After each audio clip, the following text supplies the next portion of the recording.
comedy and Hollywood are kind of interrelated, but when you get to the movies, it's a slightly different animal. Like how long have you been doing movies now?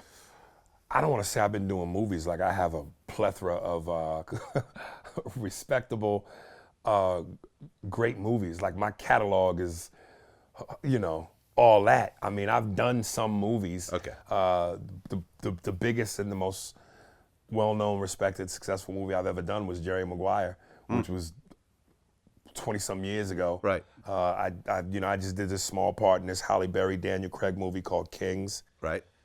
Which will probably be out sometime next year in the spring.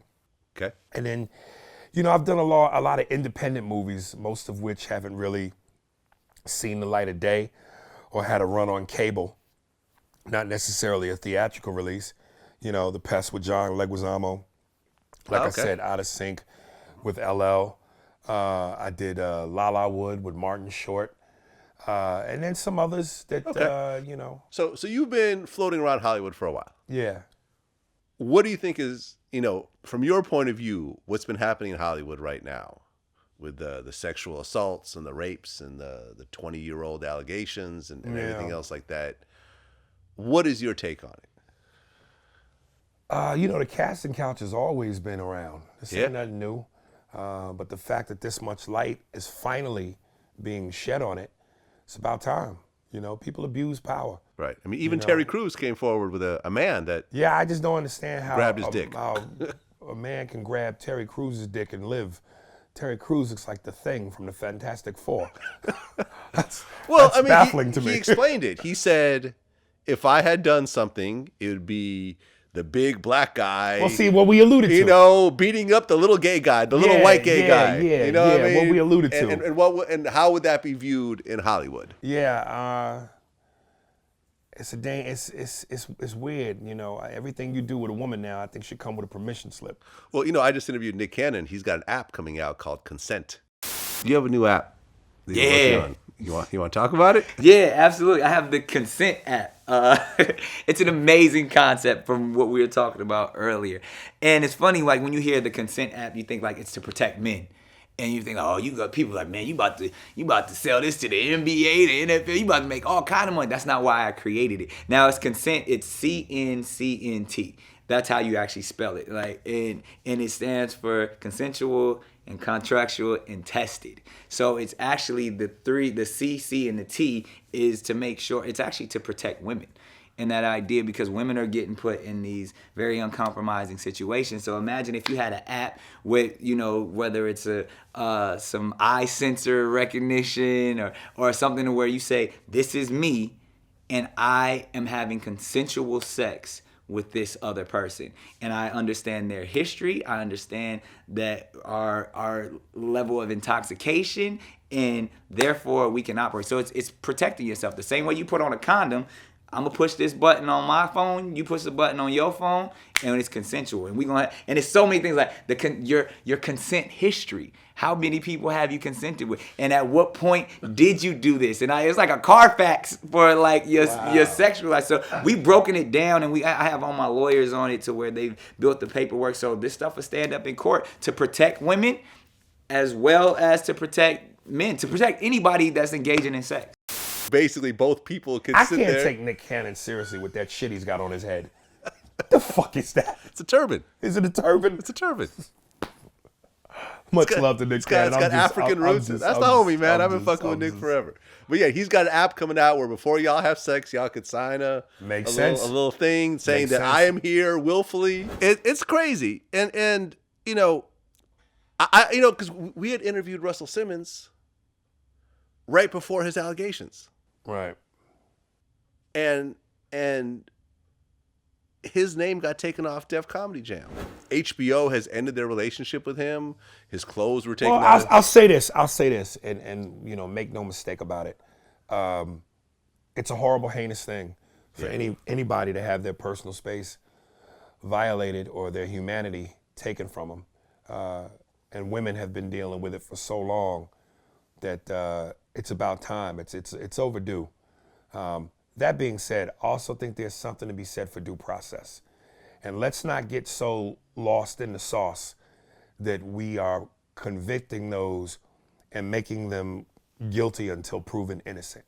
You know, I recently saw Chelsea Handler on one of my favorite shows, Real Time with Bill Maher, and she just said, we automatically need to believe all women. When an accusation is made, automatically we need to believe them. Let's be careful, because, you know, there are two sides to this.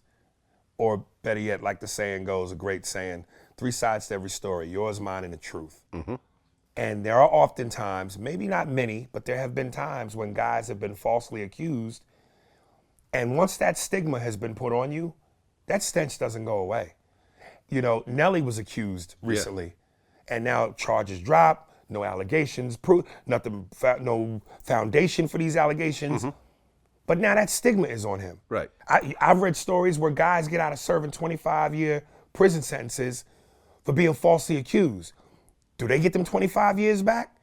Do they get what I think they should get, $1 million for every year? What happens to those who make the false accusations? They should serve as much time as the person who they just accused.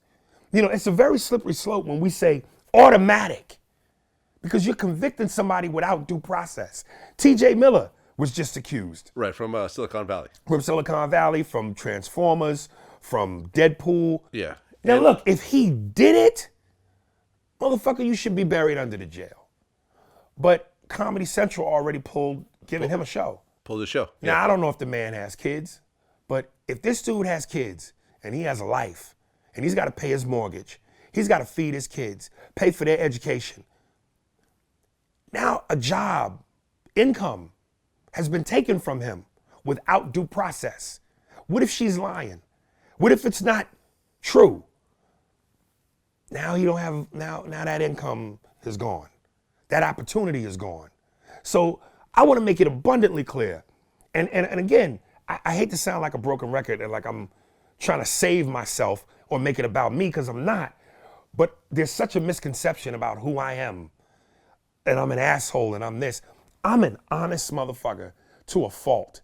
And maybe part of what I need to learn how to do is shut the fuck up or pick my spots better in terms of when and what to say.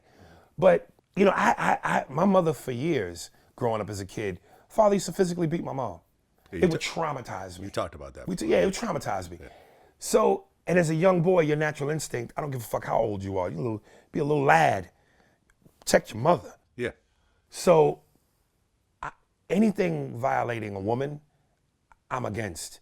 You know, I have a charity that for domestic abuse. So any dude that violates a woman should be buried under the jail. But due process. Let's not just automatic. When you use those words, automatic, you're setting someone unfairly. Right, because the action happens right after the allegations, most times. The allegation happened against, was it TJ Miller? Yeah. And then suddenly his show got dropped. Right. Allegations were made against Russell Simmons. Boom. And some of these dudes have admitted it. Right. Like Louis C.K. said, yes. Right. I've been pulling my dick out with women. Right. And I admit it. I'm sorry. I just don't get it. I just don't. Listen, man. How do you get off on being on seeing someone uncomfortable? Like I could never. Yeah. I want to know you want me. I want to know you desire to want to reciprocate. Right. To see someone uncomfortable and get an erection is preposterous to me. Yeah. And listen, if you got whatever your freaky shit is, you want to pull your dick out, you want to a woman, there are women you can pay that will let you do this. 100%. That's why I'm saying I think hooas are underrated. I love hooas. It's the most consensual exchange ever. You've never heard a prostitute come forward and say, so-and-so, after they paid me, they did this, that, and the third, and I was uncomfortable with it. Oh, no, I got paid. I got paid, and I'm cool with it. Oh. Yeah, I'm sure hookers have got a lot more work Why recently do you in want Hollywood. to force? I just that's Well, you had a kind of a weird situation. You had your ex-wife filed a restraining order against your ex-girlfriend? Yeah, I can't touch that one either. Can't touch I that one can't either. touch that one either. Okay. But I will say this. Again, people tend to convict you based on one side of a story. And I'll say this. That restraining order that was filed against me for something that... Oh, it was against you. Again, well, the ex-wife, we got married twice. Okay. The first time we were married. It was not true. I didn't do anything that I was accused of. Okay. But public perception was, you see, look what he did. Because we heard it from one side. He's that guy. I ain't do any of that shit. And to this day, it affects me. I lost a gig I was supposed to do at the comedy club in Utah, first week of January, because the owner of the club is Mormon, and some people wrote in, you're gonna have that guy come perform, knowing he's had a restraining order and he's this type of dude.